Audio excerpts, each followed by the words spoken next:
ლელა ჩიქოვანი ამიერიდან უკვე პოლიციის აკადემიის რექტორის როლში მოგვევლინება. დაახლოებით 1 წლიანი პაუზის შემდეგ ის ივანიშვილის რეჟიმმა დააბრუნა სისტემაში და ამჯერად უკვე პოლიციის აკადემიაში. ლელა ჩიქოვანი, რომელიც თავდაცვის სამინისტროში მინისტრის პირველ მოადგილედ თითქმის 8 წლის განმავლობაში მუშაობდა, სწორედ მას შემდეგ გაათავისუფლეს, რაც მინისტრი შეიცვალა და ეს იყო ის პერიოდი, როდესაც გავრცელდა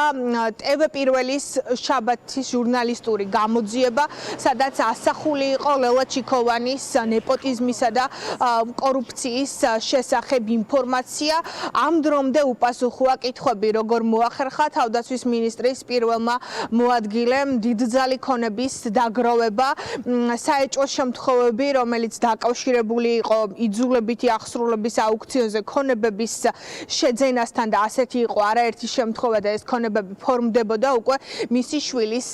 სახელზე. ასევე მისი შვილის ფიგურაც არის სკანდალური, რადგან ლელა ჩიქოვანმა ფაქტობრივად ნეპოტიზმით მიიყვანა ის ჯერ სახელმწიფო უსაფრთხოების სამსახურში, ამის შემდეგ კი უკვე მისი შვილი თავდაცვის სამინისტროში გადავიდა და ამერიკაში მიევლინა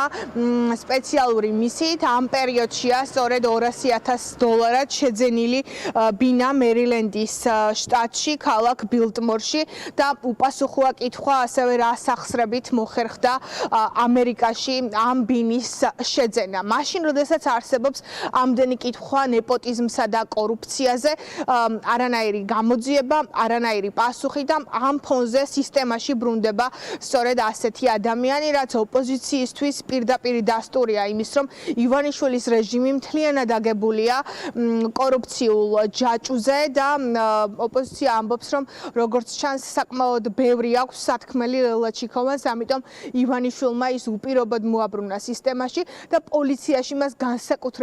განსაკუთრებულად სჭირდება ახლა ჩიქოვანის ტიპის სანდო ერთგული და ასევე კორუფციაში გარეული პირები. მის დეკლარაციაში აღმოჩნდა ძალიან საეჭვო დიდი ღირებულების უძრავი ქონება და ნახეთ, რომ მასთან დაკავშირებული ადამიანები და მისი ოჯახის წევრები ინიშნებოდნენ საჯარო სამსახურში სხვადასხვა გამოგონილ თანამდებობებზე. აი ამ კითხვის ნიშნების მიუხედავად მოხდა ამ ადამიანის დანიშვნა შინაგან საქმეთა სამინისტროს სისტემაში, იმიტომ რომ ეს არის პარტიის ინტერესებში და პარტიას ამ ვითარებაში ჭირდება მხოლოდ ერთგული ადამიანები და ისეთი კადრები, რომელიც შეასრულებენ ამ სისტემის ყველა დავალებას და განსაკუთრებით ასეთი ადამიანების არსებობა მნიშვნელოვანი არის შინაგან საქმეთა სამინისტროში და შსს აკადემიაში იმისათვის, რომ მოხდეს ახალი ივანიშვილის და სისტემის მიმართ ერთგული კადრების აღზრდა. მე ვიყავი დეპუტატი პარლამენტში, რომელმაც მის ნეპოტიზმზე და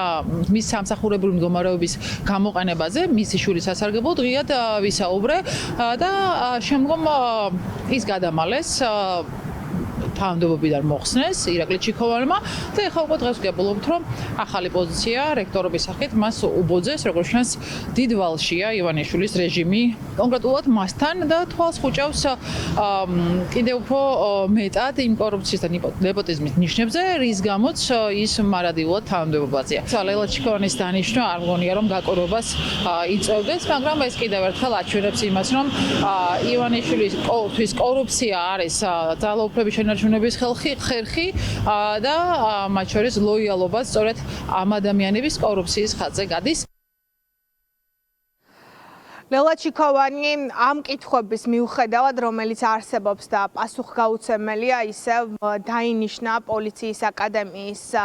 რექტორად. მკვლევარები, ოპოზიცია ღიად ამბობს, რომ ეს მეტყველებს სწორედ სისტემის მანკიერებაზე და რომ ახლა უკვე გომელაურის ხელით ივანიშვილი სისტემაში აბრუნებს მისთვის საჭირო და ერთგულ ადამიანს.